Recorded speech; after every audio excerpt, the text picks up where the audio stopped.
Welcome to Season 2 of Feed Me. I'm Pervez Shalwani of Newsday. Over the next 6 episodes, you'll see some of the best of the Long Island food world. Binge watch them all now or come back each Thursday as we put one in the spotlight. Did you kill those two women? What's been different about this case was the level of brutality. The 23-year-old from a prominent Lloyd Harbor family confessed to violently forcing his mother into a backyard pool and drowning her. Prosecutors use DNA evidence to promote their position on a particular case.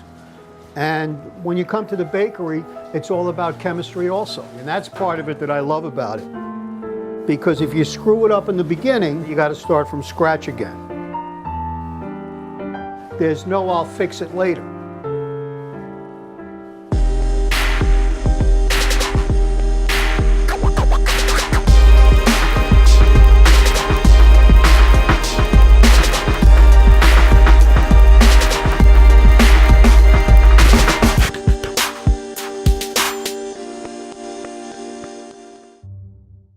By day, Robert Biancavilla is the top homicide prosecutor in the Suffolk County DA's office.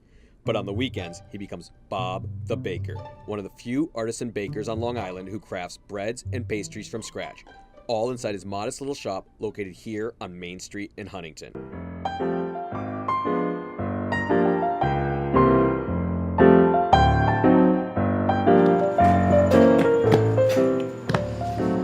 Lily, I'm giving away all the trade secrets. Just to be a star. The things we do to be a star. It's 5 a.m. Look at all this bread. So you guys have been baking all night? All night. I'm just finishing putting the brownie bites in cups. Jillian is up there glazing the pastries that just came out of the oven. So it's like a little small army. Yeah, it's interesting. I mean, I didn't have many products at the time, but when I first started, I worked by myself and I did everything myself. And then little by little, as I added more products, I said, you know, I just can't do this myself. Okay, put them up, put that right up. Oh, stand by. Talk about your week. I mean, you sound like you don't like a man who doesn't sleep a lot. You probably drink a lot of coffee. Again, I get up at 3 o'clock in the morning. I wake up at 3. I only sleep probably 4 or 5 hours a night. How old are you? 63. I don't think I could do that. Yes, and I'm 25 years younger than you. You just got to put one foot in front of the other and do it. That's all you got to do. I started baking as a kid, working in a bagel bakery when I was 14 years old, and that's really when I began the whole process of learning it. Look at those bear claws. All right, the cheese Danish are done. So, is there a total different brain that works when it comes to this versus prosecuting? No, it's the same brain. As a matter of fact, when I'm here working and I have a case that I'm preparing for trial, I'll have come up with some great ideas while I'm here.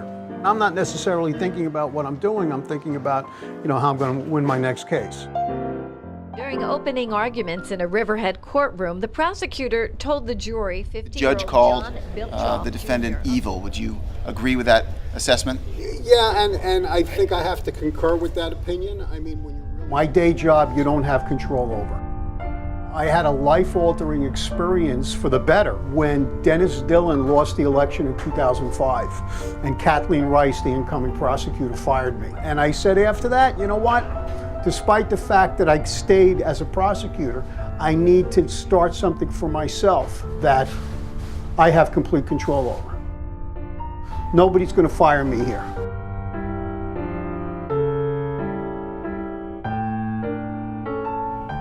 Baking bread is a delicate art. When you enter the kitchen at Duck Island, you're in Bob's court and playing under Bob's rules. He invited me in, and I learned baking bread is not my strong suit. This is a sheeter. This is a sheeter. What we're doing, this is like a motorized rolling pin. Okay, now, I used to cut these all out by hand individually. And then I got smart. Look at that, you just cut 40 croissants in 10 seconds. Yep, pretty much. In France, a purebred croissant is shaped in one way and one way only. You either have 5 steps to it or you have 7 steps to it. Watch the way I'm doing it, okay? Watch. Yep. You take it from the top, take your ears, spread your ears out, okay? Count your steps. How many you got? 6. No, Sorry. 1, 2. Take another one, go ahead. I'll be the croissant police. What are you doing with the thumb? What do you watch? Like this. I'm still not stretching it long enough, am I? Come on, Purvey. What are you doing here? I want to come work for you guys. I'll be your food writer. You can give that a touch. Feel that? And what do we have here? This is our semolina bread. This is our version of Italian. All right, I might watch you do one more before I give this a try. Oh, you're going to watch me do more than one. Pervase. Yeah. You're not beating up something, okay? Okay. Touch Chance. it like you would touch your bride. Let you try one. You're not paying attention. You're talking too much. All right, I'm going to talk less. No, okay. Lay into it. This is a pretzel knot that we do, but you roll it out and then you just make a knot. The rabbit comes out of the hole, goes back into the hole. You want to give one a shot? All right, you're going to have to help me with the folding technique because I feel like I wasn't paying good enough attention to that. No, what are you doing? Let's go. I feel like you're into my culinary Okay, school make a knot. Oh, this is just pathetic. Let me finish this. You went to culinary school? Okay. You take it in the palm of your hand, okay? And then you just make a knot, okay? You get one more shot at it, then we got to move on. All right. Or else we'll be here all day. Okay, the pretzels came out great. We're going to do the second batch. The second batch, we're going to do Pregels. Okay, we're going to split that up between Pregels and braids. Okay? My hope is to expand this business so that I can have a wholesale end of this business, but again, with handcrafted bread. And that puts people to work. How big can you grow? I can grow as big as business will let me grow. You know, it's the kind of a thing, this is very small, I need a bigger location. The model that I love is the model that's used by Poland Bakery in France. They're probably the biggest wholesale bakery in France, but it's still all handcrafted. They do not use machinery.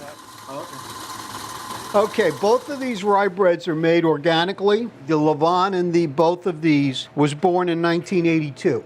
And everybody here knows that I live by one rule. You kill my Levant, I kill your family, and then I burn your house down.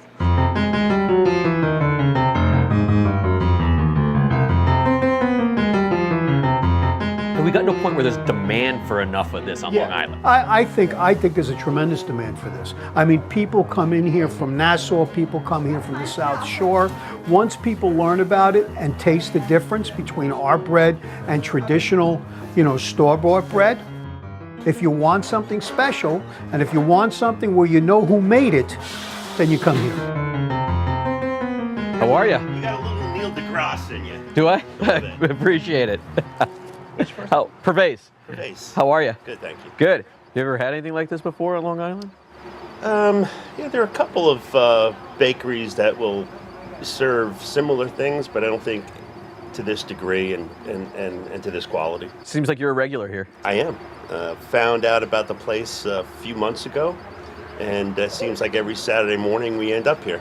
And then Bob is just a really nice man, says hello to everybody, interacts with everyone, and it feels more like a hobby than a business. It's really... He'll tell you that's exactly what it is. Yeah, it's that passion.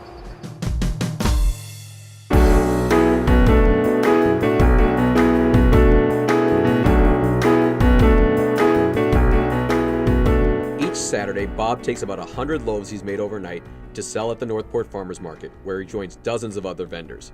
The baking continues throughout the day until he runs out of product or the doors close around 3 p.m. So this is essentially like a second shop here. Pretty much. So what did you bring so far? And you're bringing more, right? Yeah, we got to go back and get all our pretzel products that we haven't brought yet. What the hell's with the sun? Okay, you got jelly dozzles also. And you got bear claws today, and you got more cinnamon buns. You seem to love this the farmer's market more than This is my favorite part of it. I wish I could spend more time here. When we first started this project, this is all I did. Right. I baked all night, and then I came here and I spent the day here. There are wonderful vendors here, wonderful people to talk to, and the customers are just terrific. Having a business like this, when you own your own business, is like having a child. You got to nurture it, you got to stay with it 24 hours a day, 7 days a week. Just because the door's closed doesn't mean I'm not doing something. I can taste each one of those layers of butter. It's so interesting. A lot of people won't retire because they don't know what they're going to do next, you know. I know what I'm going to do next.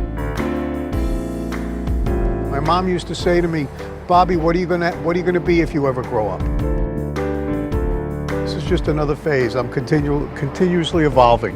Hopefully it'll grow into a healthy, blossoming adult at some point. Don't touch. I'm not touching. You were touching. I was Take this, put this down the other end of the table. Don't touch. Scott and Casada Ballman are the husband and wife team behind North Fork Sea Salt in Southold. Here, the young couple shows us how they harvest salt from the waters of the Long Island Sound. It's just amazing out here to wake up so early in the morning, see the sunrise, the water calm.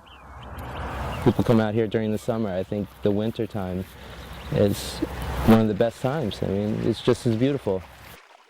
Sometimes you have people staring at you, beachgoers going, what are they doing? It's really funny. You know, you strike up lots of conversations. Last summer, I remember someone saying, oh, do you have a big aquarium? Nope, this is North Fork Sea Salt. I'm a chef, and the most essential ingredient in the kitchen is salt. That's why I became a salt maker.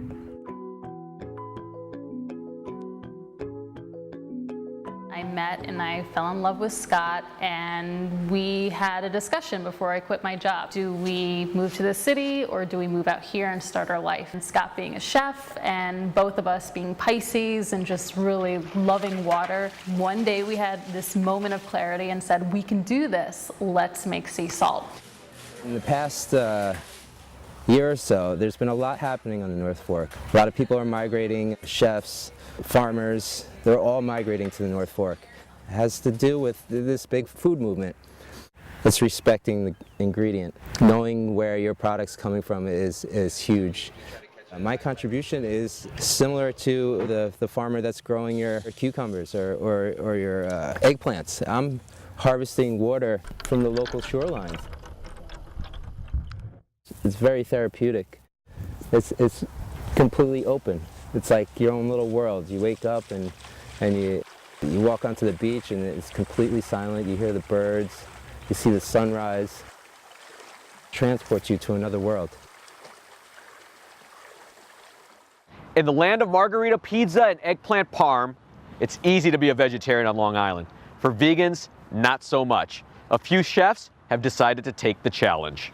When you come to 18 Bay and you sit down for the 4-course tasting menu and there's a vegan sitting here and there's somebody who's eating meat here, we want them to both have the full experience at the same time. We're not substituting for the vegans and the vegetarians in a way that's going to make them Feel inferior or feel depleted in the value of what they're getting. This is our vegan Reuben sandwich. It's tempeh Reuben. It has marinated tempeh, sauerkraut. It has a vegan Russian dressing, which we make, and a really nice marble rye. And then we serve it with our Asian coleslaw, which is really awesome too. We make that ourselves. And it's an Asian vegan dressing as well. If you don't want the quail, you're a vegetarian or vegan, we have beautiful little round squash that are gonna get a nice marinade just like the quail did. They're gonna be grilled thoughtfully just like the quail was, and they're served with the peach mostarda, which also balances that marinade and that grilled squash just the same.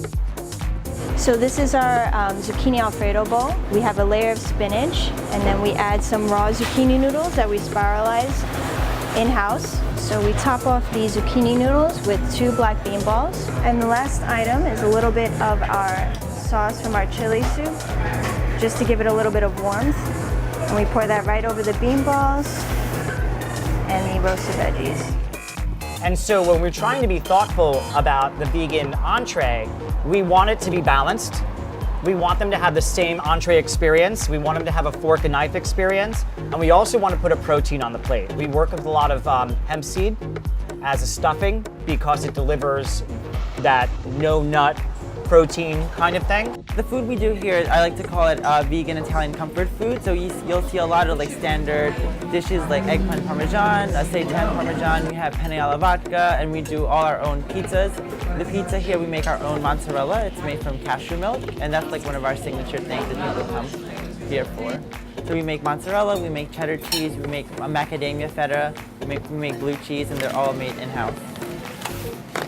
When we're putting our dish together for the vegans, we're putting a little extra focus on it to make sure that it's perfectly balanced and that they're having a true entree experience, because we know that for the most part, they're not getting that. And finally, let's take a look at the newest Italian restaurant where you need to go to satisfy that pasta craving. You know, we change the specials every day. You know, there's always something new that Gigi likes to get in. We speak about it. And, you know, we'll be going into the fall season soon, which we'll start doing a lot of game, a lot of heavier pastas. We'll do boar ragu. Every day's a surprise. You know, we always come up with something new. The pastas that we do are fantastic. Everything is made in-house. All the pastas, the raviolis, we do the burrata ravioli, and everyone orders them all the time.